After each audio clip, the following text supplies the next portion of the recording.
नमस्कार मित्रांनो. महाराष्ट्र शासनाच्या कृषी विभागांतर्गत आत्मा योजनेसाठी सन 2026 टू 2027 करिता प्रत्येक गावात शेतकरी मित्र पदांची निवड प्रक्रिया सुरू झाली आहे. जर तुम्हाला आपल्या गावात स्वयंप्रेरणेने व सेवाभावी वृत्तीने काम करायचे असेल, तर हा अर्ज कसा भरायचा याची संपूर्ण माहिती आज आपण या व्हिडिओमध्ये सविस्तर पाहणार आहोत. व्हिडिओ शेवटपर्यंत नक्की पहा, जेणेकरून फॉर्म भरताना कोणतीही चूक होणार नाही.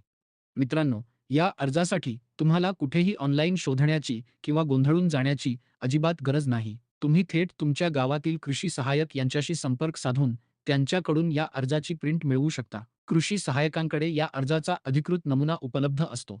त्यांच्याकडून अर्ज घेऊन तो कसा भरायचा, हे आता आपण टप्प्याटप्प्याने पाहूया. सर्वप्रथम, अर्जाच्या सर्वात वरच्या बाजूला उजव्या कोपऱ्यात तुम्हाला अर्ज भरल्याची तारीख लिहायची आहे. त्यानंतर हा अर्ज तुम्हाला तुमच्या गावातील माननीय अध्यक्ष, सचिव ग्राम कृषी विकास समिती, ग्रामपंचायत यांच्याकडे सादर करायचा आहे. त्यानंतर तुमच्या ग्रामपंचायतीचे नाव, तालुका आणि जिल्हा स्पष्ट अक्षरांत लिहायचा आहे. विषयामध्ये आत्मा योजनेअंतर्गत सन 2026 टू 2027 करिता शेतकरी मित्र म्हणून निवड होण्याबाबतचा अर्ज असा स्पष्ट उल्लेख केलेला आहे. त्यानंतरच्या पहिल्या टप्प्यात तुम्हाला तुमची वैयक्तिक माहिती अत्यंत अचूकपणे भरायची आहे. यामध्ये तुमचे संपूर्ण नाव, पहिले नाव, वडिलांचे नाव आणि आडनाव, संपूर्ण राहता पत्ता, तुमच्या कार्यक्षेत्रातील गावाचे नाव, तुमचे आजचे वय, वर्षे आणि तुमचा चालू असलेला मोबाईल क्रमांक स्पष्ट लिहा.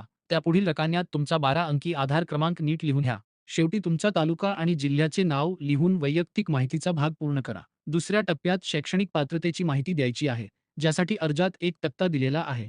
यामध्ये तुमची शिक्षण शाखा म्हणजेच आर्ट्स, कॉमर्स किंवा सायन्स स्पष्ट नमूद करायची आहे.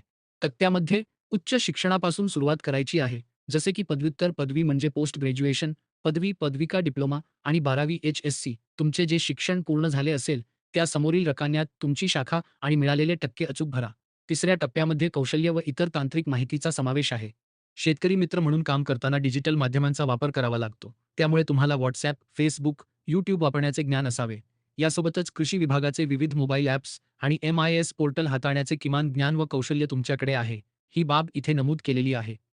अर्जाच्या शेवटी एक महत्त्वाचे घोषणा व प्रतिज्ञापत्र दिले आहे. यामध्ये तुम्ही शासनाच्या सर्व अटी व शर्ती मान्य करत आहात.